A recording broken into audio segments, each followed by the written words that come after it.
नमस्कार दोस्तों, सौरभ एकेडमी के यूट्यूब चैनल पर आपका स्वागत है। मैं डॉक्टर ए यादव आज जो क्लास में आपके सामने लेके आया हूँ वो है टेट, यूपी टेट और सुपर टेट और बिहार एस टेट को लेकर के मैंने क्लास शुरुआत किया है। और उसमें जो सबसे महत्वपूर्ण पार्ट है वो है CDP, child development psychology. Child development psychology में मैंने कल बताया था कि उसका सिलेबस क्या है, और उसमें हमने बताया कि उस सिलेबस को 3 पार्ट में डिवाइड करके पढ़ा जाता है। 3 पार्ट में अगर हम इसको CDP को अगर 3 पार्ट में हम डिवाइड करते हैं तो आप समझिएगा कि 3 पार्ट कौन कौन से होंगे, इसको समझने की जरूरत है। इसका जो पहला पार्ट होता है दोस्तों, इसका जो पहला पार्ट होगा उसको हम चाइल्ड डेवलपमेंट कहेंगे। क्या बोलेंगे? चाइल्ड डेवलपमेंट बोलेंगे। चाइल्ड डेवलपमेंट बोलेंगे। और आप यह भी जानते हैं कि चाइल्ड डेवलपमेंट में किन किन चीज़ों को पढ़ाया जाता है, ये मैंने पहले भी बता दिया है और अभी भी आपको बताने जा रहा हूँ। अब दूसरा जो पार्ट इसमें होता है वो होता है एजुकेशन साइकोलॉजी का। दूसरा पार्ट जो है वो एजुकेशन साइकोलॉजी का है।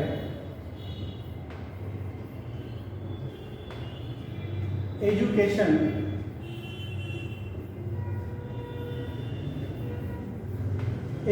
साइकोलॉजी का है। और इसका जो तीसरा पार्ट है, अगर आप देखे होंगे, इसका जो तीसरा पार्ट होता है, इसका जो तीसरा पार्ट है वो है टीचिंग एप्टीट्यूड।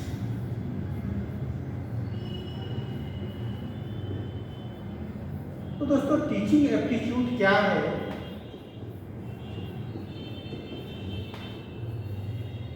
टीचिंग एप्टीट्यूड, ये 3 पार्ट में हमें सिलेबस को पढ़ना होता है। आप अच्छी तरह से इस बात को जानते हैं। तो देखिएगा, चाइल्ड डेवलपमेंट जिसे आप बाल विकास कहते हैं, जिसे आप बाल विकास कहेंगे, एक पार्ट है। और इसका दूसरा पार्ट है शिक्षा मनोविज्ञान। आप ये भी जानते हैं कि शिक्षा मनोविज्ञान क्या है। शिक्षा मनोविज्ञान, शिक्षा मनोविज्ञान। और इसका जो तीसरा पार्ट है जिसे हम शिक्षण अभिरुचि के नाम से जानते हैं। तो आइए हम समझते हैं कि शिक्षण अभिरुचि में हमें किन बिंदुओं को पढ़ना होगा, शिक्षा मनोविज्ञान में किन बिंदुओं को पढ़ना होगा, और बाल विकास में किन बिंदुओं को पढ़ना होगा। तो दोस्तों मैंने पिछले क्लास में आपको यह बता दिया था कि बाल विकास में किन किन बिंदुओं को पढ़ा जाएगा।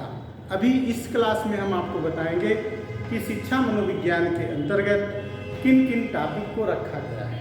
आइए देखते हैं शिक्षा मनोविज्ञान के अंतर्गत किन टॉपिकों को रखा गया है। चलिए आगे बढ़ते हैं। और इसमें जो सबसे महत्वपूर्ण टॉपिक है वो है शिक्षा मनोविज्ञान।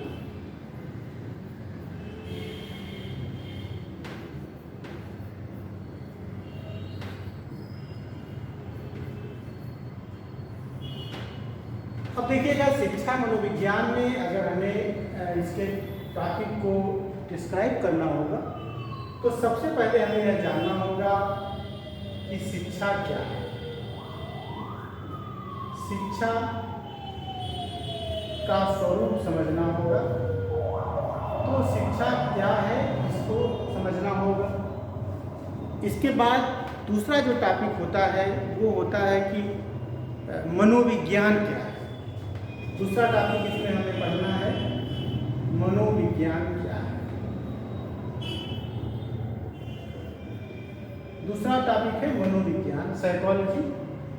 यहाँ पर आपको ध्यान रखने वाली बात है, जब हम मनोविज्ञान को पढ़ेंगे तो हम विभिन्न मनोविज्ञान की स्वरूप क्या है, मनोविज्ञान की परिभाषा क्या है, मनोविज्ञान का विषय क्षेत्र क्या है, इन तमाम टॉपिकों की बात करेंगे।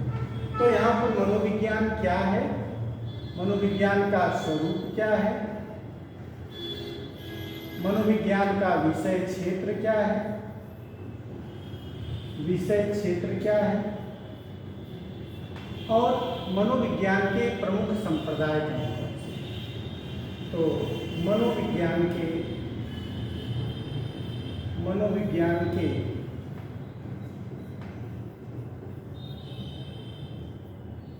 प्रमुख संप्रदाय की बात करते हैं। ठीक है, मनोविज्ञान के प्रमुख संप्रदायों की हम बात करेंगे। अब आप देखिएगा, इसके बाद फिर एक तीसरा टॉपिक आता है जिसे हम कहते हैं शिक्षा मनोविज्ञान। क्या कहेंगे? शिक्षा मनोविज्ञान। शिक्षा मनोविज्ञान। अब देखिएगा दोस्तों, शिक्षा मनोविज्ञान क्या है, शिक्षा मनोविज्ञान की विभिन्न परिभाषाएं क्या हैं, उसका स्वरूप क्या है, इसका विषय क्षेत्र क्या है, इसका विषय क्षेत्र क्या है, इन तमाम बातों की इसमें चर्चा होती है।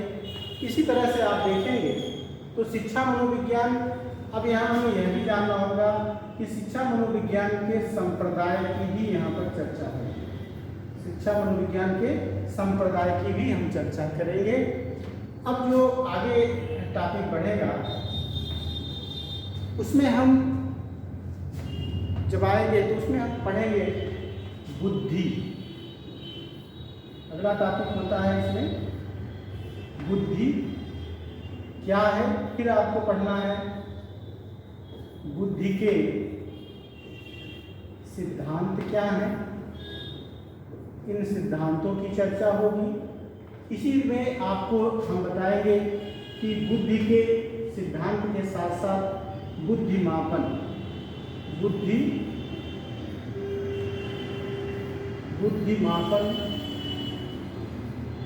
बुद्धिमापन की तकनीकी की बात करेंगे। बुद्धिमापन की तकनीकी की बात करेंगे। ठीक है, और इसी के साथ ही साथ आपको यह भी पता होगा जो एक बहुत महत्वपूर्ण टॉपिक होता है जिसे हम कहते हैं अधिगम। अगला टॉपिक क्या है? अधिगम। तो दोस्तों, अधिगम क्या है, अधिगम की विशेषताएं क्या हैं, अधिगम की विभिन्न विद्वानों के द्वारा जो उसकी परिभाषाएं दी गई हैं। तो हम कहने का मतलब है अधिगम, उसका स्वरूप, विषय क्षेत्र का अध्ययन करेंगे।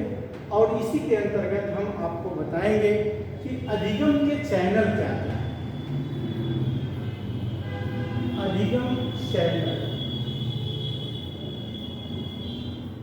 अधिगम चैनल की भी इसी में बात होगी। अधिगम चैनल के साथ ही साथ आपको पता है अधिगम अंतरण की भी हम इसी में बात करेंगे। इसी टॉपिक में हम अधिगम अंतरण की बात करेंगे। लर्निंग ट्रांसफर जिसे आप बोलते हैं, लर्निंग ट्रांसफर की अगर हम देखेंगे तो आपको पता होगा कि लर्निंग ट्रांसफर क्या है और यह कितने प्रकार की होती है। इसके साथ ही साथ आपको यह भी जानना है कि अधिगम के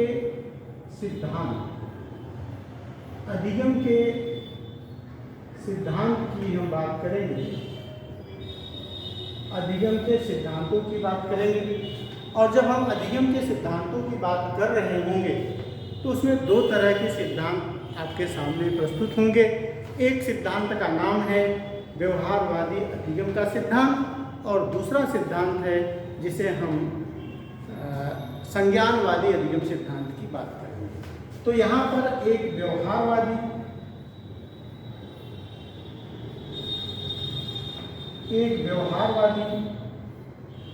अधिगम है, एक व्यवहारवादी अधिगम सिद्धांत है, एक व्यवहारवादी अधिगम सिद्धांत की बात करेंगे और दूसरा इसी में संज्ञानवादी अधिगम सिद्धांत की बात करेंगे।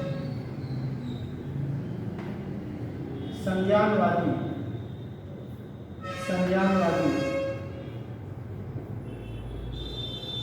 अधिगम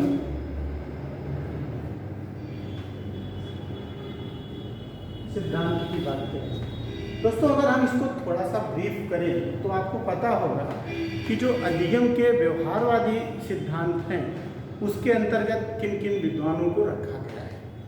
अब यहाँ व्यवहारवादी में अगर देखेंगे तो सबसे पहला नाम आता है थांडाइक।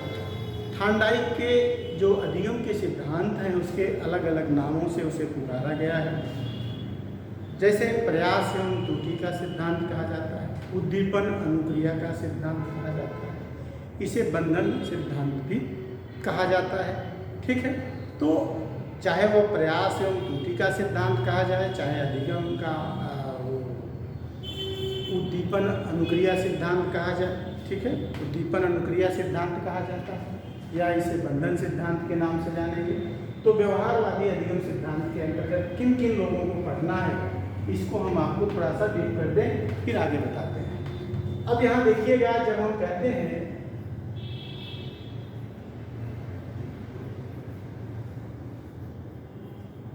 व्यवहारवादी अधिगम सिद्धांत की, तो आपको पता है कि जब व्यवहारवादी अधिगम सिद्धांत की हम बात करेंगे तो उसके अंतर्गत किन किन सिद्धांतों की हम चर्चा है। ठीक है, व्यवहारवादी अधिगम सिद्धांत के अंतर्गत आपको पता है कि सबसे पहला नाम आता है थांडाइक का। ठीक है, तो थांडाइक का नाम आपने सुना ही होगा दोस्तों। थांडाइक का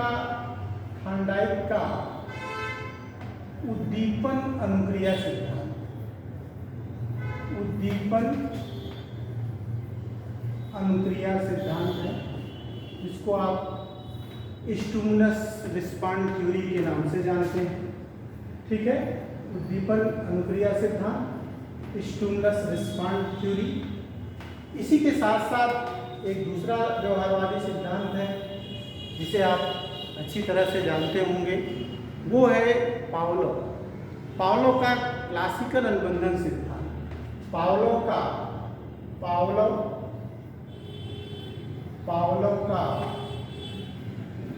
क्लासिकल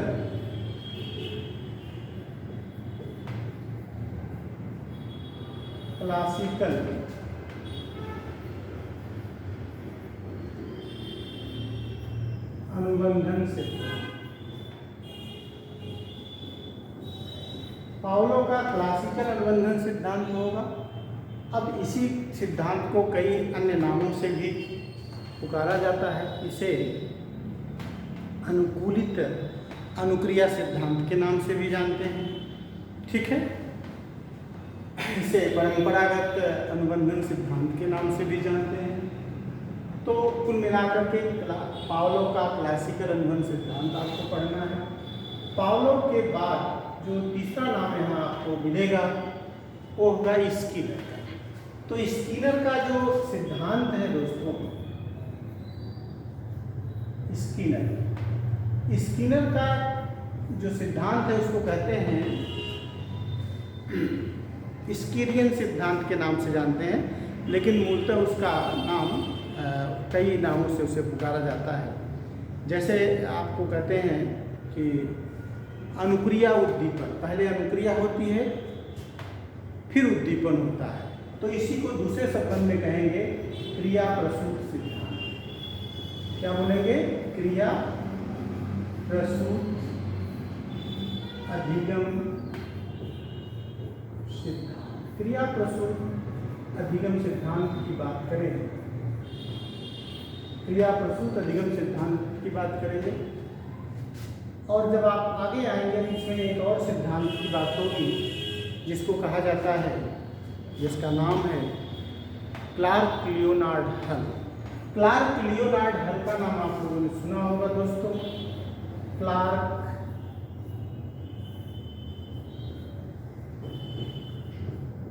लियोनार्ड हल।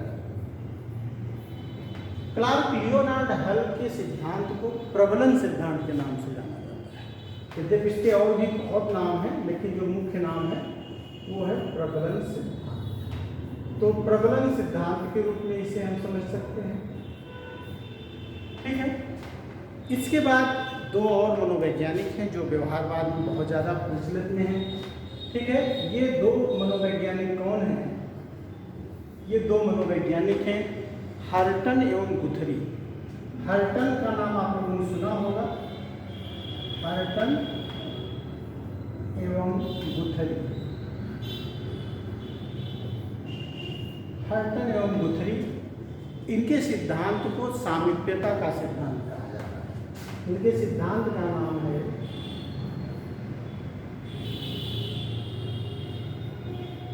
सामीप्यता का सिद्धांत। सामीप्यता का अधिगम सिद्धांत। सामीप्यता का अधिगम सिद्धांत। तो इसी सिद्धांत के आधार पर,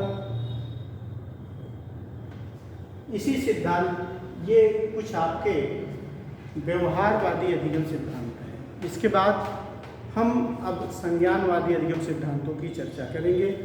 तो व्यवहारवाद पहला अधिगम आपने देखा। व्यवहारवाद के सिद्धांत के बाद हम किसकी बात करेंगे?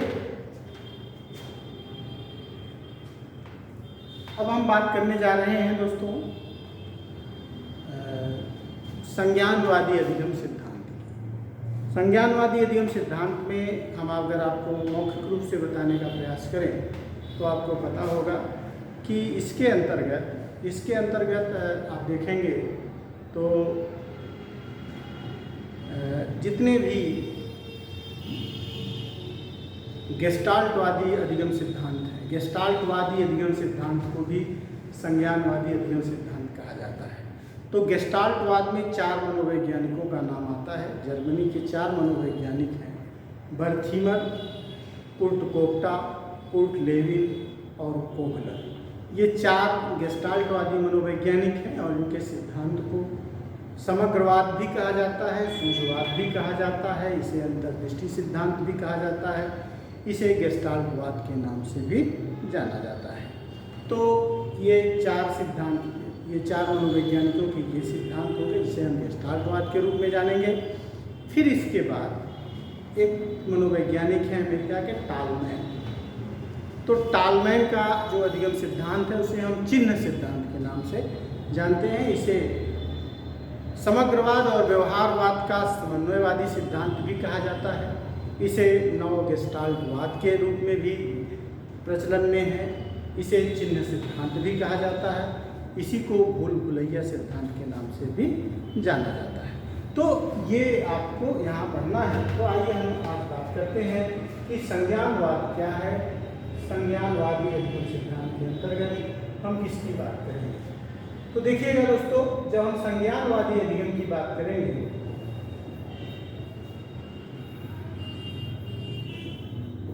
संज्ञानवादी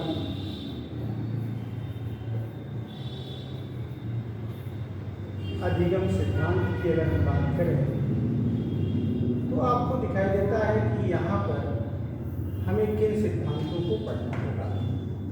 तो इसमें जो पहला एक तरह से सिद्धांत हम कह सकते हैं वो है गेस्टाल्टवाद। ठीक है, गेस्टाल्टवाद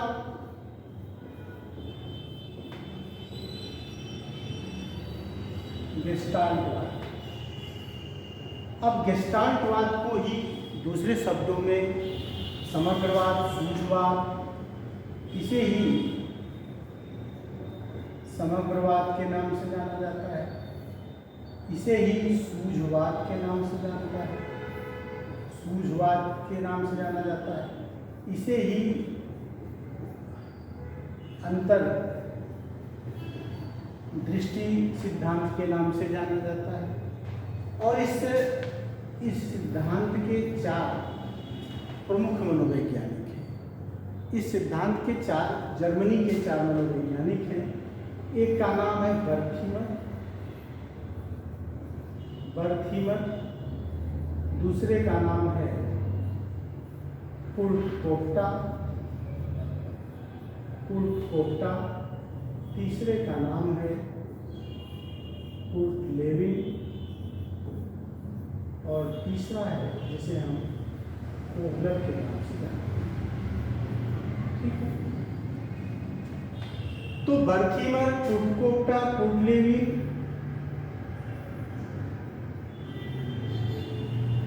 ये जो चार मनोवैज्ञानिक हैं, ये चारों मनोवैज्ञानिक कहाँ के हैं? ये जर्मनी के चारों मनोवैज्ञानिक हैं, इसलिए इसे जर्मन मनोवैज्ञानिक सिद्धांत के नाम से भी जाना जाता है। खैर आगे देखते हैं। दूसरे सिद्धांत में अगर हम बात करेंगे तो टालमैन का अधिगम सिद्धांत है। तो टालमैन को अगर आप देखेंगे तो टालमैन को नौ गेस्टाल्टवाद के नाम से जाना जाता है। इसको हम नौ गेस्टाल्टवाद के नाम से भी जानते हैं। इसी को इनके सिद्धांत नौ गेस्टाल्टवाद, इसे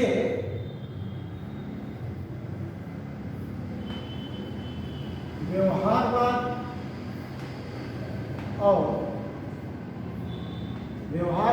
और संज्ञानवाद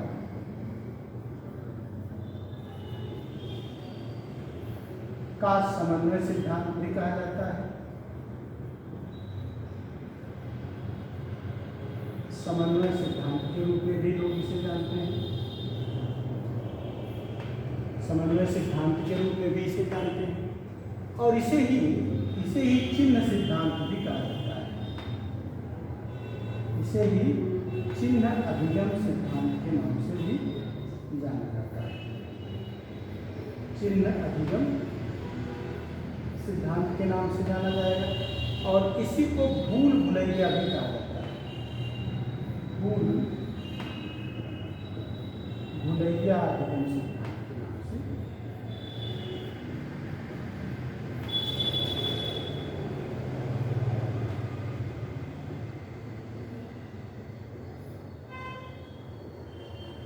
भुलैया अधिगम सिद्धांत के नाम से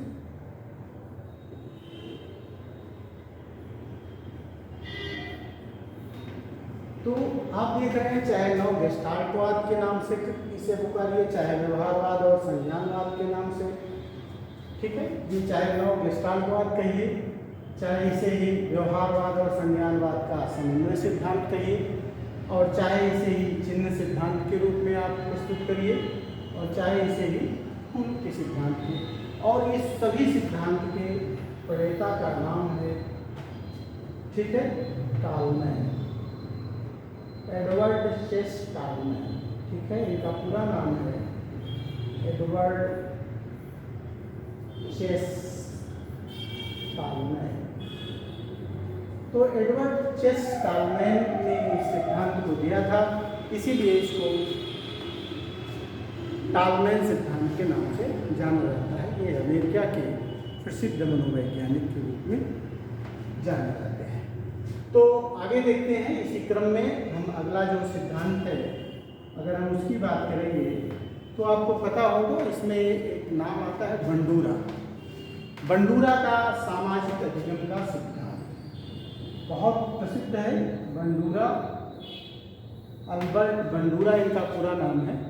तो बंडूरा का सामाजिक अधिगम का सिद्धांत, सामाजिक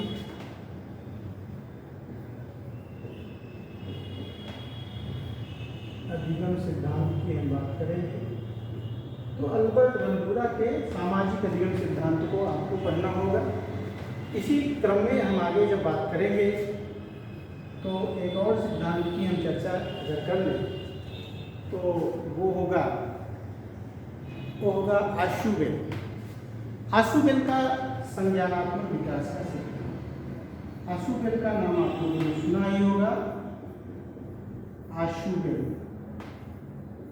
आशुबेल का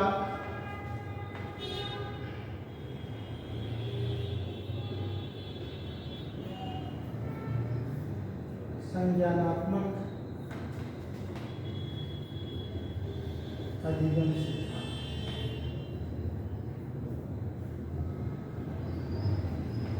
ठीक है। आशुबेल के अधिगम सिद्धांत के साथ ही साथ कुछ अन्य सिद्धांत भी हैं, ठीक है, जिनकी चर्चा आपको पता है, करना है।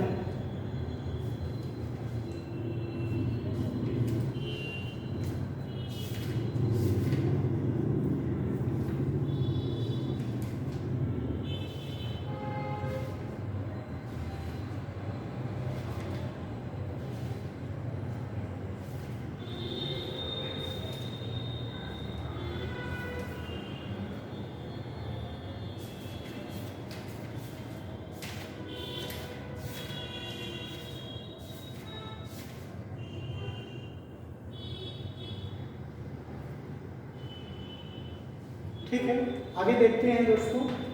ये सिद्धांत आप लोग इसका से स्क्रीनशॉट आप ले लीजिए, फिर हम आगे बढ़ते हैं। अब आप देखिएगा इसी में जो संज्ञानवादी अधिगम सिद्धांत है, इसी में कुछ और सिद्धांत भी हैं, उसको भी अगर हम आगे लेंगे तो लेविन का नाम आपने सुना होगा, कूट लेविन। कूट लेविन का नाम आपने सुना है, कूट लेविन। कूट लेविन का क्षेत्र अधिगम सिद्धांत, क्षेत्र अधिगम सिद्धांत, क्षेत्र अधिगम सिद्धांत भी हमको पढ़ना होगा। ठीक है, इसी में आपको क्षेत्र अधिगम सिद्धांत के साथ ही साथ हमको आपका अब्राहम मैस्लो का मानवतावादी अधिगम सिद्धांत, अब्राहम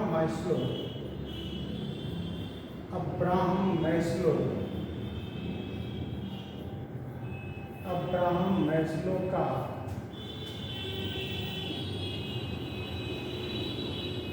मानवतावादी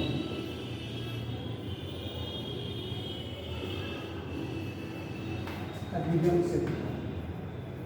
दोस्तों, अगर केवल आप सिद्धांतों को और उनके प्रणेताओं का नाम ही याद रख लेंगे तब भी टेट के कुछ सवाल हल हो जाएंगे।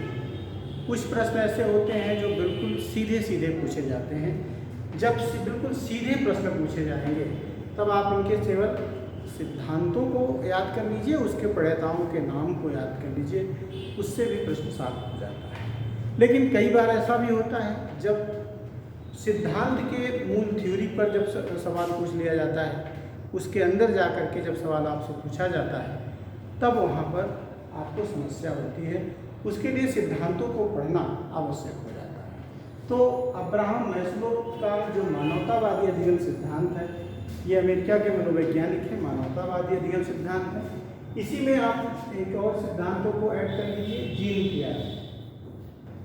जीन पियाजे का संज्ञानात्मक सिद्धांत भी बहुत महत्वपूर्ण है। जीन पियाजे का संज्ञानात्मक अधिगम सिद्धांत, संज्ञानात्मक अधिगम सिद्धांत, अधिगम सिद्धांत है। इनको आप बुद्धि सिद्धांत में भी पढ़ेंगे, बाल विकास में भी पढ़ेंगे और अधिगम में भी पढ़ेंगे। तो इनको तीनों जगह पढ़ना होता है। इन्हीं के साथ ही साथ आपने नाम सुना होगा जेरोम ब्रूनर।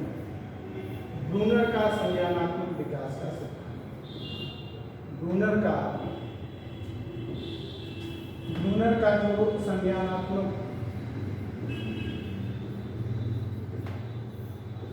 संज्ञानात्मक अधिगम सिद्धांत है, उसको भी हम पढ़ेंगे।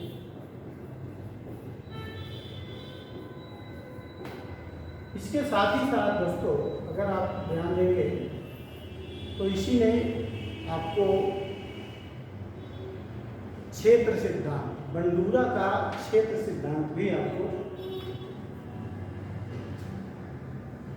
रोजर्स का सूचना प्रक्रिया अधिगम सिद्धांत,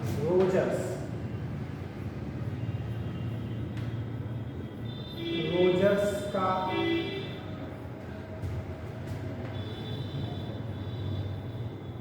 सूचना प्रक्रिया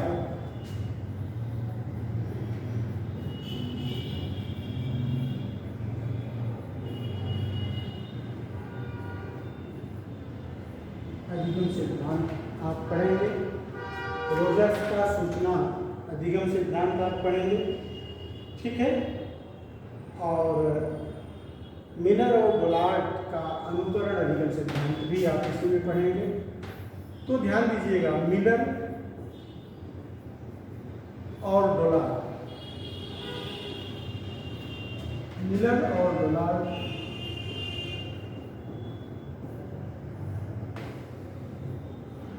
का अनुकरण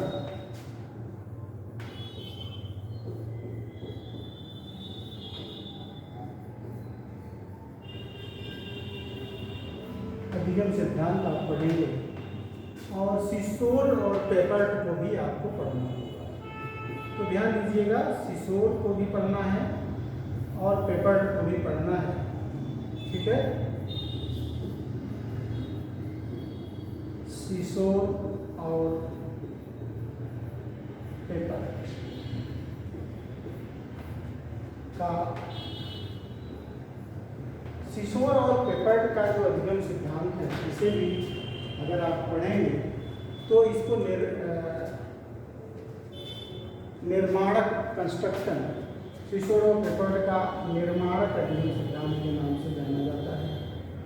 निर्माणक अधिगम सिद्धांत, जिसे कंस्ट्रक्टिव लर्निंग थ्योरी कहा जाता है। तो कंस्ट्रक्टिव लर्निंग थ्योरी के रूप में इसे पढ़ा जाता है। तो ये कुछ सिद्धांत हैं जिसे हम संज्ञानवादी अधिगम सिद्धांत के रूप में जानते हैं। ये सब हमें पढ़ना होगा। चलिए आगे देखते हैं। आगे हम दूसरे पेज पे चल रहे हैं। आपको पता है कि अधिगम के अंतर्गत, अधिगम में हमें अधिगम वक्र और पठार को भी पढ़ना होगा। तो अधिगम वक्र क्या है, यहाँ पढ़ना होगा कि अधिगम वक्र,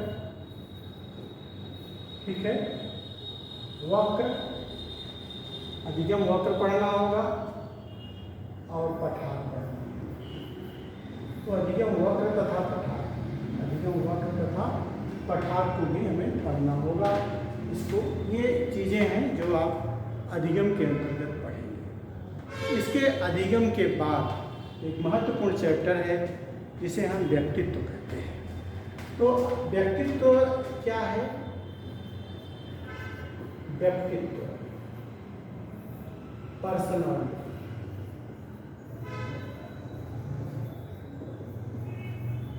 अब देखिएगा, पर्सनालिटी, व्यक्तित्व एक बड़ा सिद्धांत। तो व्यक्तित्व कितने प्रकार का होता है और व्यक्तित्व के सिद्धांत कौन कौन से हैं? तो व्यक्तित्व क्या है, व्यक्तित्व का प्रकार कैसे, कितने प्रकार का होता है, और सिद्धांत। तो हमें यहाँ 3 चीज़ों को पढ़ने की जरूरत है। सबसे पहले हमें यह जानना होगा कि व्यक्तित्व क्या है।